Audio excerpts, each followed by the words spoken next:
Number 1, sir. The Prime Minister. Thank you, Mr. Speaker. And I think, as the response from the whole House showed, we all do indeed welcome the Speaker of the Burmese Parliament and his colleagues to see our deliberations today. I'm also sure that the whole House will join me in sending our thoughts to the police officer who was shot in Belfast over the weekend and to his friends and family. PSNI do a superb job in keeping us safe and secure, and they have our fullest support. Mr. Speaker, this morning I had meetings with ministerial colleagues and others. In addition to my duties in this House, I shall have further such meetings later today. And later this week, I will travel to the United States for talks with President Trump. June. May I join the Prime Minister in sending good wishes to the police officer who was shot in Belfast. They are the best drivers of social mobility. 99% are rated good or outstanding, and 65% of their places are in the most deprived areas of this country. So why is the Prime Minister introducing cuts that threaten the very existence of maintained nursery schools? Is it not true that when it comes to social mobility, her actions speak far louder than her words? Prime Minister! I want to ensure, and this government wants to ensure, that we see good quality of education at every age and at every stage for children in this country. That is why we are looking at improving the number of good school places. But she talks about my record speaking louder than words. Can I just point out to the Honourable Lady that I was very proud, as chairman of an education authority in London in the 1990s, to introduce nursery school places for every 3- and 4-year-old whose parent wanted them. The Prime Minister laid out a clear and bold plan for Brexit in her speech last week.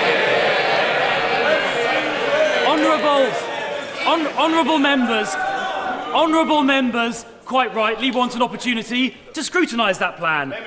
Does the Prime Minister agree that the best way of facilitating that scrutiny would be a government white paper laying out our vision for a global Britain based on free trade in goods and services that will be to the benefit of us and other European countries?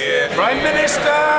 Well, my honourable friend raises the question of parliamentary scrutiny. I have been clear, as have senior ministers, that we will ensure that Parliament has every opportunity to provide that scrutiny on this issue as we go through this process. But I recognise I set out that bold plan for a global Britain last week, and I recognise there is an appetite in this House to see that plan set out in a white paper. My honourable friend's question, the question from my honourable friend, the member from Broxtowe, last week in the same vein, and I can confirm to the House that our plan will be set out in a white paper published in this House. Jeremy Corbyn! Mr. Speaker, I join the Prime Minister in condolences in expressing condolences, I'm sure, of the whole House to the family of the police officer who lost his life over the weekend in Northern Ireland. Mr. Speaker, the Prime Minister has wasted 80 days between the time of the original judgment and the appeal, and has now finally admitted today, after pressure from all sides, that there's going to be a white paper. Could we know when this white paper is going to be available to us? And why it's taken so long to get it? Prime Minister! Can I say to the right honourable gentleman, he asked for debates. I was very clear there would always be debates in this House, and there have been and will continue to be. He asked for votes. There have been votes in this House. The House voted overwhelmingly for the government to trigger Article 50 before the end of March this year. He asked for a plan. I set out, as my honourable friend for Croydon South said, a clear plan for a bold future for Britain. He and others asked for a white paper. I've been clear there will be a white paper. But what I'm also clear about is that the right honourable gentleman always asks about process, about the means to the end. I and this government are focusing on the outcomes. We're focusing on a truly global Britain building a stronger future for this country, the right deal for Britain and Britain out of the European Union. Mr. Speaker, my question wasn't complicated. It just asked when the White Paper will come out. And will it be published before or at the same time as the bill that is apparently about to be published? Mr. Speaker, last week I asked the Prime Minister repeatedly to clarify whether her government is prepared to pay to secure tariff-free access to the single European market. She repeatedly refused to answer the question. So I'll ask her again. Is her government ruling out paying a fee for tariff-free access to the single market or the bespoke customs union that she outlined also in her speech? Prime Minister. Can I first of all say to the right honourable gentleman, in his reference to the timing issue, these are actually two separate issues. The House has overwhelmingly voted that Article 50 should be triggered before the end of March 2017. Following the Supreme Court judgment, a bill will be provided for this House and there will be the proper debates in this chamber and in another place on that bill. There is then the separate question of actually publishing the plan that I have set out, a bold vision for Britain for the future. I will do that in a white paper, and the right honourable gentleman knows that one of our objectives is the best possible free trade arrangement with the European Union, and that's what we'll be out there negotiating for. Jeremy Corbyn. Well, some of this is very worrying to many people in this House, but more importantly, it's worrying to many others. For example, the chief executive of Nissan was given assurances by her business secretary about future trade arrangements with Europe, but now says they will have to re-evaluate the situation about their investments in Britain. The Prime Minister, Mr. Speaker, is threatening the EU that unless they give in to her demands, she will turn Britain into a bargain basement tax haven off the coast of Europe. Well, Mr. Speaker, we on this side of the House are very well aware of the consequences that would have. The damage it would do to jobs and living standards and our public services. Is she now going to rule out the bargain basement threat that was in her speech at Lancaster House? Prime Minister. I expect us to get a good deal for trading relationships with the European Union. But what I'm also clear about is that this government will not sign up to a bad deal for the United Kingdom. And as to the threats that the right honourable gentleman claims about what might happen, and he often talks about this, he uses those phrases, he talks about workers' rights. Perhaps he should listen to his former colleague in this House, the Mayor of London, Sadiq Khan, who has today said, to give credit to the government, I don't think they want to weaken workers' rights, and goes on to say, I've seen no evidence from the conversations I've had with senior members of the government that that's their aspiration or their intention or something they want to do, which is good. As usual with Labour, the right hand's not talking to the far left.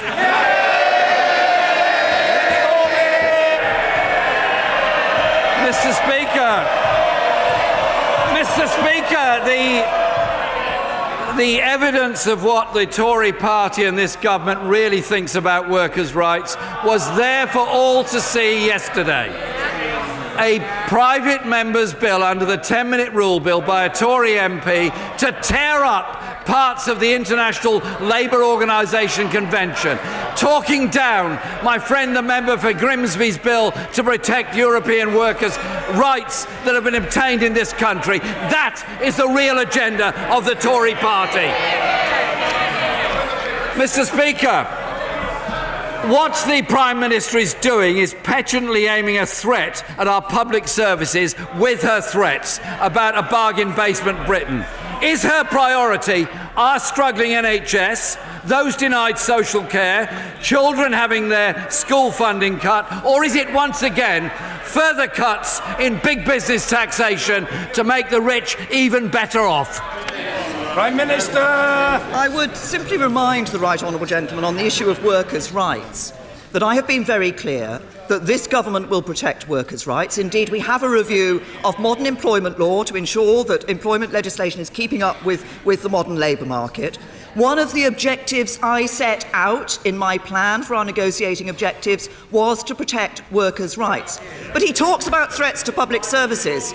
I'll tell him what the threat to public services would be. It would be a Labour government borrowing 500 million extra pounds.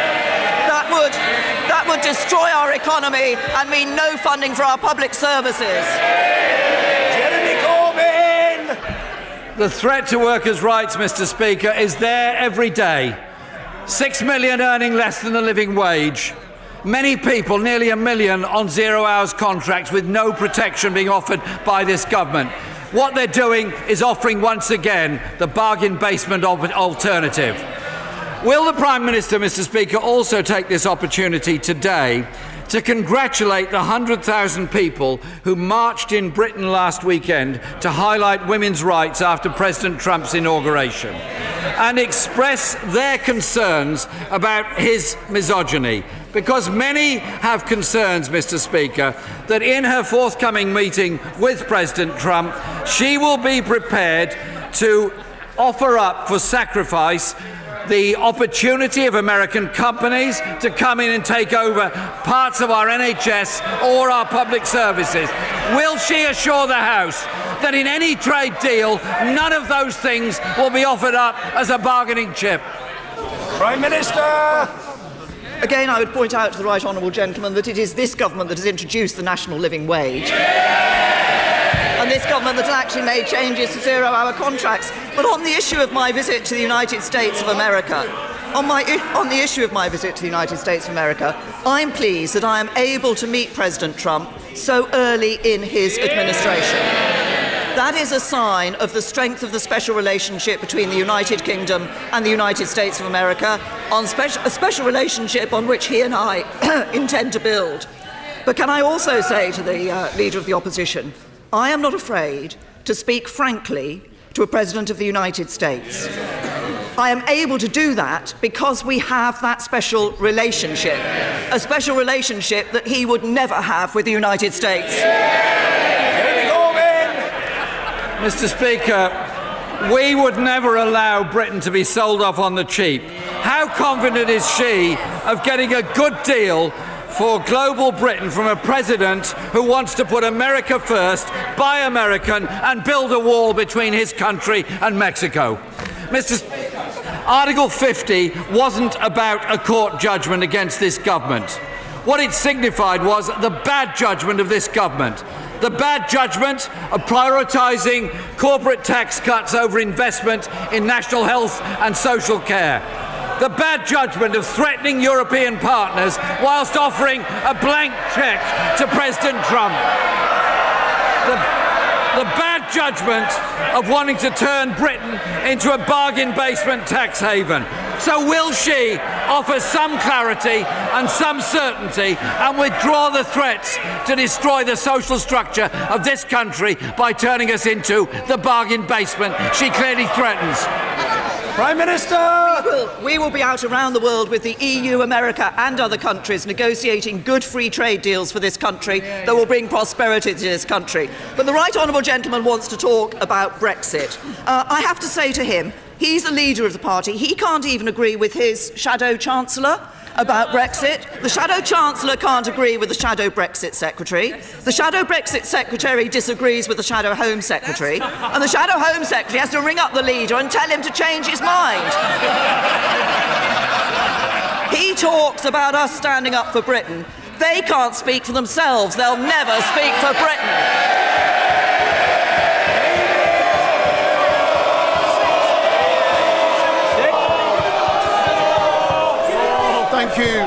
Thank you, Mr. Speaker. On the 27th of December, another young woman lost her life driving through the West Country on the A303. In the past decade, more than 1,000 people have been killed or injured on that road. And for 40 years, governments have promised to dual the lethal parts of the road where 2 lanes become 3 and back and 2 and 3 with no central reservation. The queues on the road are also legendary, and I know the government's committed to an upgrade, but can the Prime Minister assure us that the proposed tunnel beneath Stonehenge will not hold up essential work elsewhere and will soon see cones on the road and spades in the ground? Well, my honourable friend raises an important issue. He's absolutely right to do that. And I can assure him we are working generally to improve the safety of our roads. He refers specifically to the issue of the A303 and the tragic incident that happened on the 27th of December. We've committed to creating a dual carriageway on the A303 from the M3 to the M5. I understand Highways England have recently launched a consultation into the route under Stonehenge, and my honourable friend will want to look closely at that issue. This is all part of our £2 billion investment in road improvements that will improve connections in the South West, but I can assure him that we have road safety at the forefront of our mind. Angus Robertson. Thank you very much. May I begin by wishing everybody a very happy Burns Day, and of course extending congratulations to the Scotsman newspaper, which is celebrating its bicentenary today. Yesterday the government lost in the Supreme Court, and today we have a very welcome U-turn on a white paper in regards to Brexit. So in the spirit of progress for Parliament, in advance of meeting President Trump, will the Prime Minister tell Parliament what she wants to achieve in a UK-US trade deal? Prime Minister. First of all, can I join the right honourable gentleman in his good wishes for a happy Burns Day to everybody, and also in recognising the bicentenary of the Scotsman, and I'm sure everybody in the House would join me in that. What do we want to achieve in terms of our arrangements with the United States? Well, it's very simple. We want to achieve an arrangement that ensures that the interests of the United Kingdom are there, that are put first, and that's what I will be doing, and that we see a trade arrangements with the United States, as we will be looking for with other parts of the world, that can increase our trade, bring prosperity, bring growth to the United Kingdom. And then my aim for this government is to ensure that that economy works for everyone in every part of the United Kingdom. Angus Robertson. The European Union, which we're still part of, has amongst the highest food safety standards anywhere in the world, and we are proud on our continent to have public national health systems. The United States, on the other hand, is keen to have health systems which are fully open to private competition. They want to export genetically modified organisms, beef raised with growth hormones, and chicken meat washed with chlorinated water. Will the Prime Minister tell President Trump that she is not prepared to lower our food and safety standards or to open health systems for privatisation? Or does she believe that this is a price worth paying for a UK-US trade deal? Prime Minister. We will be looking for a UK-US trade deal that improves trade between our two countries, that will bring prosperity and growth to this country, that will ensure that we can bring jobs to this country as well. And I can assure the right honourable gentleman that in doing that, we will put UK interests and UK values first. Kevin Hollingray. Thank you, Mr. Speaker. Historic per capita spending in our regions, including Yorkshire, when compared to London, is up to 40% lower for our local authorities, up to 50% lower for our schools, and up to 60% lower for our transport projects.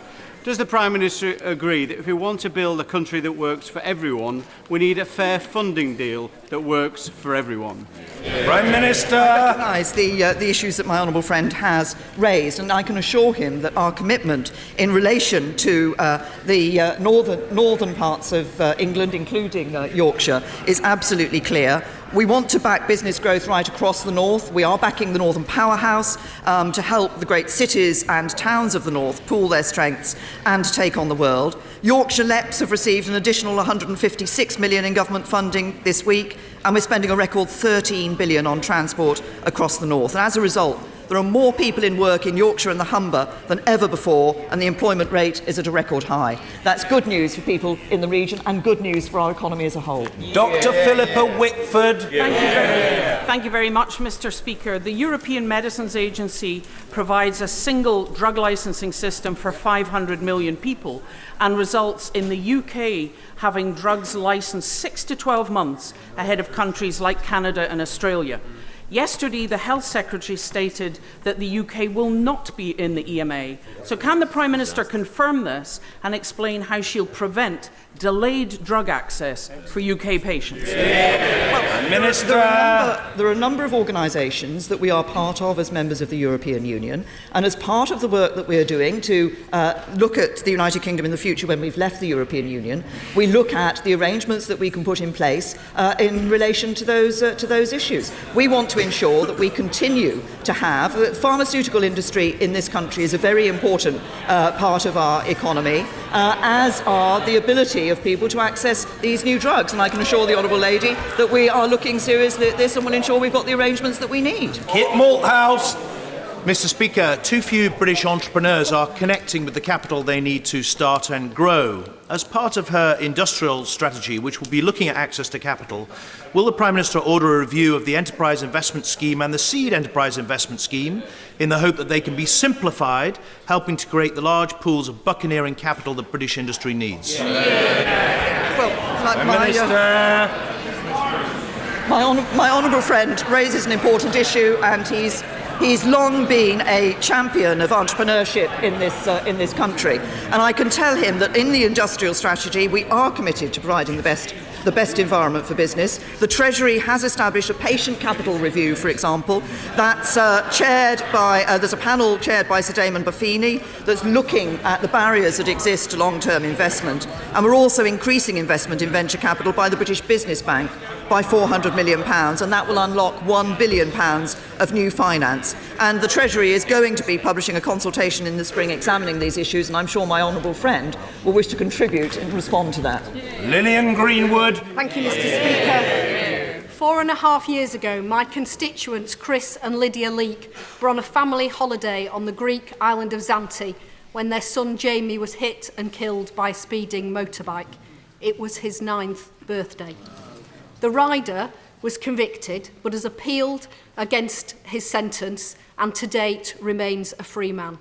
Will the Prime Minister agree to meet with Chris and Lydia to discuss how they can finally secure justice for Jamie? Can I say to the Honourable Lady, I'm very happy to look at this case. I mean, it's a tragic case that she has described, and our thoughts must be with Chris and Lydia at the terrible loss that they experienced. As to the issues of what is happening in terms of the Greek criminal justice system, of course, that is a matter for the Greek authorities. But I will look seriously at this case and see if there's anything that the Foreign Office can do in relation to this.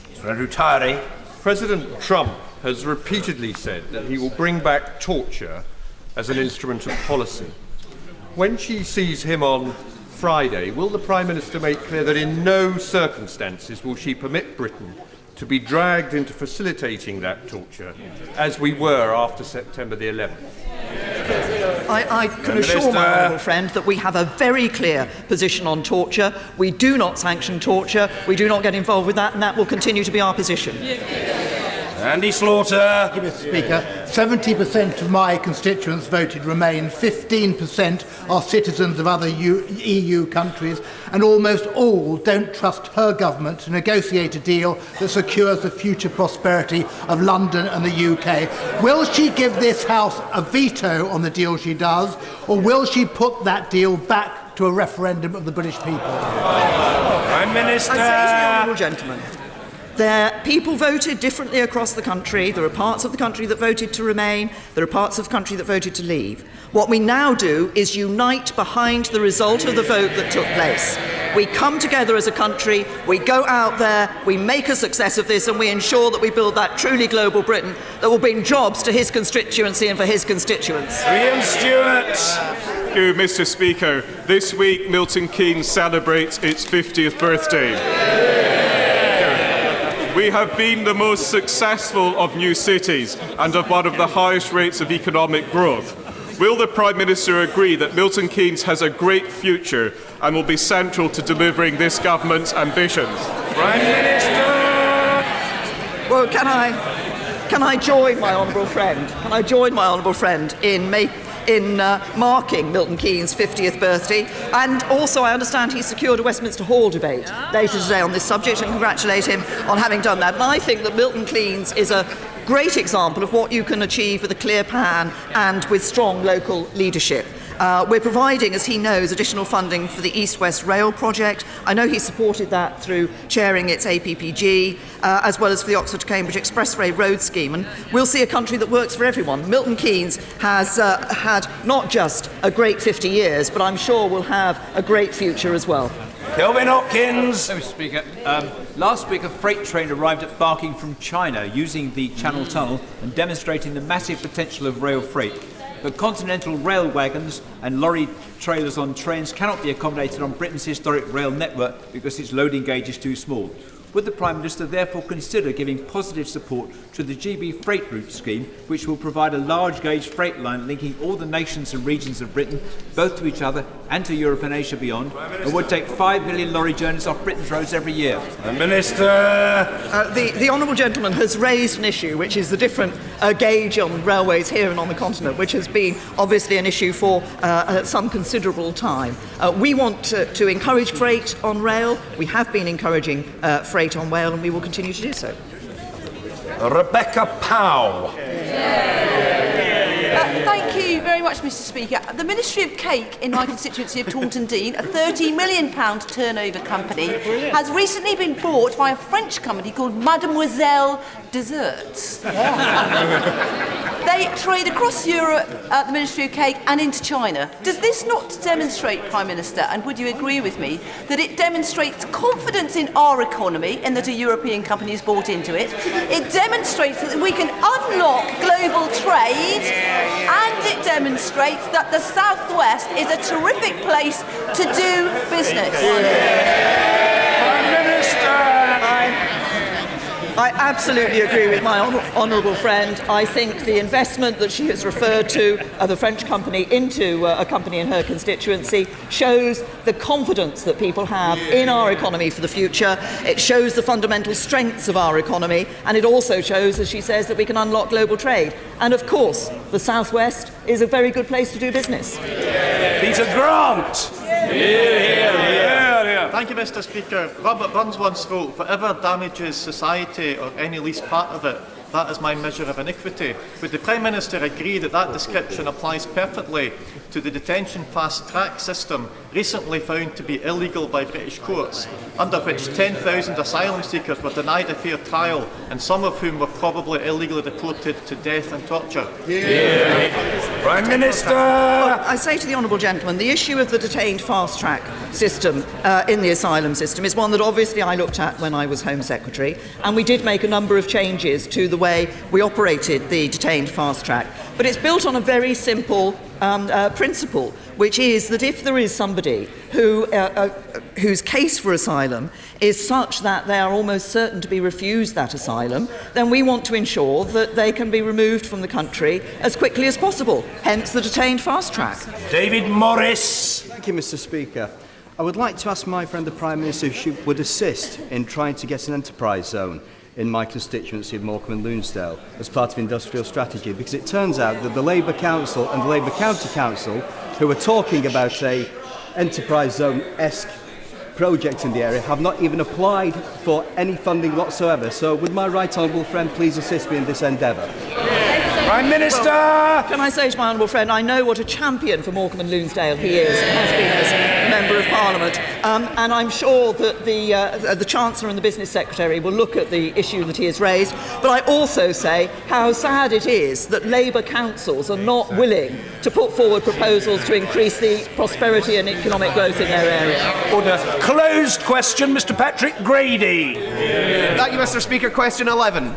Well done. Prime Minister. I will meet the First Minister and leaders of the devolved administrations at the Joint Ministerial Committee on Monday, but of course we regularly engage with the Scottish Government on a wide range of issues. Patrick Grady. Thank you, Mr. Speaker. When she does eventually meet with the First Minister, will she confirm whether she, the Prime Minister, supports the principle in the Scotland Act that whatever is not reserved is devolved, and will she therefore be able to tell the First Minister what powers will come to the Scottish Parliament in the event of Brexit? And can she confirm that the Great Repeal Bill will not be the great power grab?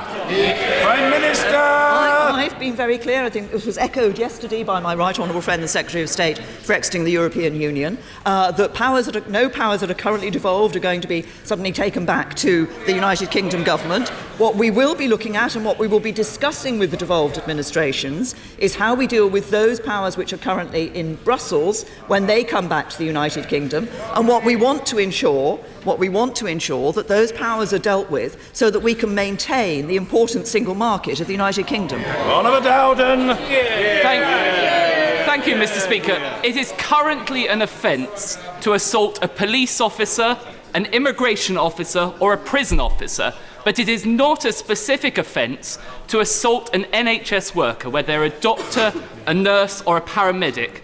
Does my Prime Minister agree with me we should consider extending a specific offence to these people to make it absolutely clear that the public will not tolerate violence towards our hard-working members of the NHS? Prime Minister! My honourable friend raises an important point. Of course, we condemn assaults on anybody and any violence that takes place, but the Secretary of State for Health has heard the case that he has put and will be happy to look at that particular issue that he's raised. Chris Bryant. When she introduces a UK agricultural policy, because we're out of the common agricultural policy, will the Duke of Westminster still receive £407,000 a year? Will the Duke of Northumberland still receive £475,000 a year? And will the Earl of Iver still receive £915,000 a year from the British taxpayer? Oh, gentleman seems to know a lot about these ducal matters. Most interesting. I'm fascinated by the reply. Let's hear it. Prime Minister. When we, one of the tasks that we will have, and the honourable gentleman is right, when we leave the European Union, is to decide what support is provided to agriculture as a result of being outside the common agricultural policy. I can assure him that we are taking the interests of all parts of the United Kingdom into account when we look at that system and what it should be in the future. Ah, yes, a Hampshire knight, I think. Sir Gerald Howarth. Last weekend, our right honourable friend, the Secretary of State for Defence, made a very welcome visit to Ukraine, where he said freedom and democracy are not tradable commodities. As we mark the 25th anniversary of relations between our two parliaments, can I invite my right honourable friend to declare the support of the United Kingdom, the continuing support of the United Kingdom, for the maintenance of an independent sovereign state in Ukraine, which has been subjected to the most outrageous annexation of part of its property by Russia. I'm very happy to join my honourable friend in confirming our commitment to that independent sovereign state of the Ukraine. The Foreign Secretary has been doing a lot of work with other foreign ministers on this particular issue. We do provide significant support to Ukraine, and I hope soon to be able to meet President Poroshenko and to talk about the support that we provide. Pat McFadden. Last week, the Prime Minister said that Parliament would get a vote on the final deal between the UK and the European Union. Could she set out for the House what would happen if Parliament said no to the terms of that deal? Would she, in those circumstances, negotiate an alternative deal, or would her no-deal option mean falling back on World Trade Organization rules, which mean 10% tariffs on cars, 20% on food and drink, and a host of other barriers to trade, investment and prosperity in the UK? Prime Minister! As I also said in my speech last week, I expect that we're going to be able to negotiate a good deal in terms of trade with the European Union, because it will be in our interests and those of the European Union as well. There will be a vote on the deal for this Parliament, but then if this Parliament is not willing to accept a deal that has been decided and agreed by the United Kingdom government with the European Union, I've said that if there is no deal, then we do have to fall back on other arrangements. Graham Evans. Mr. Speaker, it's a great pleasure to welcome my honourable friend, the Prime Minister, and her Cabinet to SciTech Daresbury earlier this week, and I welcome the government's industrial strategy, which will bring high-skill, high-wage jobs that will help close the north-south divide, and the message is that Britain is open for business. Prime Prime Minister! I thank my honourable friend, and I and the whole Cabinet were very pleased to be able to visit Daresbury. I was pleased to be able to sit down and meet with small businesses on that particular site and to hear the support they have for what the government is doing in the industrial strategy. We should be very clear. Britain is open for business. We will be out there trading around the world, a leader, global leader in free trade, bringing jobs, economic growth and prosperity to every part of this country. Ian Blackford. Thank you, Mr. Speaker. We're all aware of the hundreds of thousands of women around the world that marched on behalf of women's rights last weekend. Of course, in this House, we have been lobbied by members of the Women Against State Pension Inequality. Many MPs have lodged petitions asking the government to act. Can the Prime Minister tell us how many MPs have lodged such petitions? Prime Minister. I have to say to the honourable gentleman that I think the number of petitions presented in this Parliament is a matter for the House authorities. But what he also knows is that the government has already taken action in relation to the issue of women's pensions to reduce the changes that will be experienced by women and putting extra money into that. John Barron. Following her excellent EU speech last week, will the Prime Minister consider unilaterally guaranteeing the rights of EU citizens living and working in the UK? This isn't just the decent thing to do, but by taking the moral high ground, this will be a source of strength going forward in the negotiations, and we can always return to the issue of non-reciprocation by the EU, if necessary, later in those negotiations. Well, Prime Minister! I recognise the concern that my honourable friend has raised in relation to this issue, but my position remains the same as it always has been. I expect and intend and want to be able to guarantee the rights of EU citizens living here in the United Kingdom. But as the British Prime Minister, it is only right that I should give consideration to the rights of UK citizens living elsewhere in the what will be the remaining 27 member states of the EU, and that's why I want that reciprocal arrangement. But as I said in my speech last week, I remain open to this being an issue that we negotiate at a very early stage in the negotiations. I think there are a good number of other European member states who want that too. Some don't, but I'm hoping that we will be able to do this at an early stage. Dr. Lisa Cameron. Thank you, Mr. Speaker. As chair of the All-Party Parliamentary Group for Disability, we recently compiled an important inquiry report into the government's pledge to halve the disability employment gap. Research shows that this pledge will not be met for 50 years. To date, no minister has met with the APPG to discuss the report. Will the Prime Minister place people with disability at the heart of policy and ensure that our ministers engage with the APPG and its recommendations? The Honourable Lady raises an important issue about the question of disabled people in the workplace. It is one that we are aware of. Of course, as we see the number of people in unemployment going down, then it does change the ratios to an extent. But the Secretary of State for Work and Pensions is looking very seriously at this issue of how we can ensure that we are seeing more people who are disabled people actually in the workplace, and I'm sure he will see the requests that she has made in relation to the APPG. Sir David Burrows. Can I welcome the Prime Minister meeting with the President of Turkey on Saturday, when we can show our solidarity in the fight against terrorism, we can deepen our trading relationship, and can the Prime Minister also seek support for a united and independent Cyprus free from Turkish troops? I thank my honourable friend for raising that. There are important issues that I will be discussing with President Erdogan and with the Prime Minister of Turkey when I meet them on Saturday. He raises the issue of Cyprus. I'm hopeful that that the talks will be able to continue to come to a solution. I think we're closer to a solution than we have been before.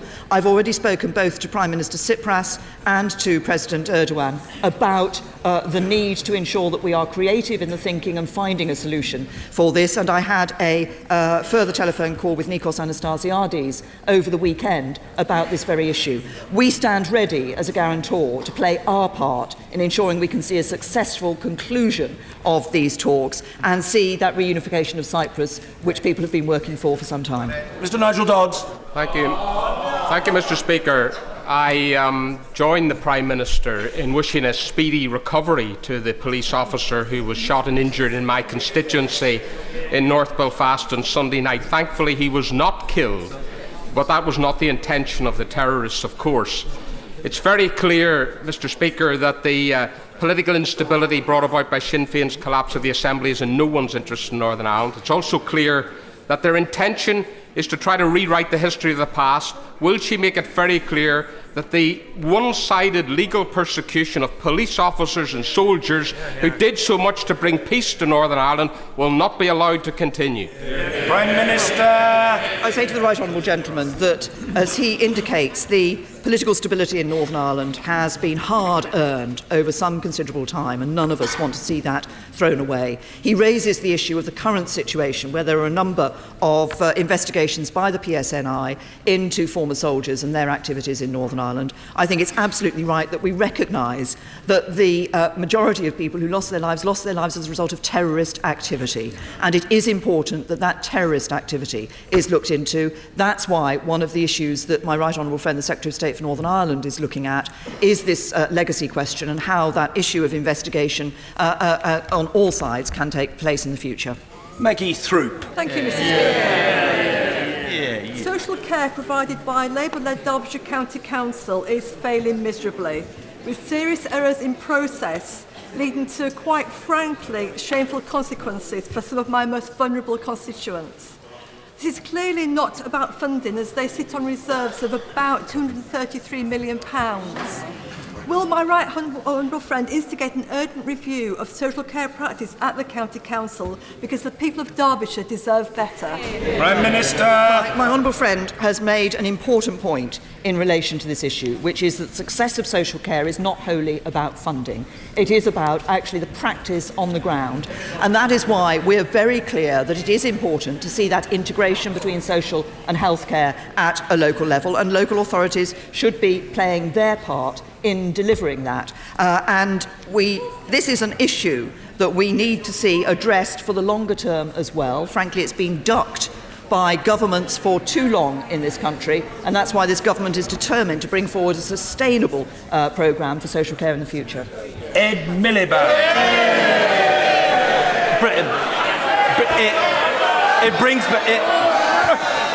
Right honourable gentleman, never knew he was quite that popular.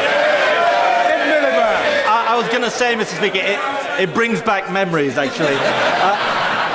Can I say to the Prime Minister that as the first foreign leader to meet President Trump, she carries a huge responsibility on behalf not just of this country, but the whole international community in the tone that she sets. Can I ask her to reassure us that she will say to the President that he must abide by and not withdraw from the Paris Climate Change Treaty? And in case it is helpful, can she offer the services of UK scientists to convince the President that climate change is not a hoax invented by the Chinese?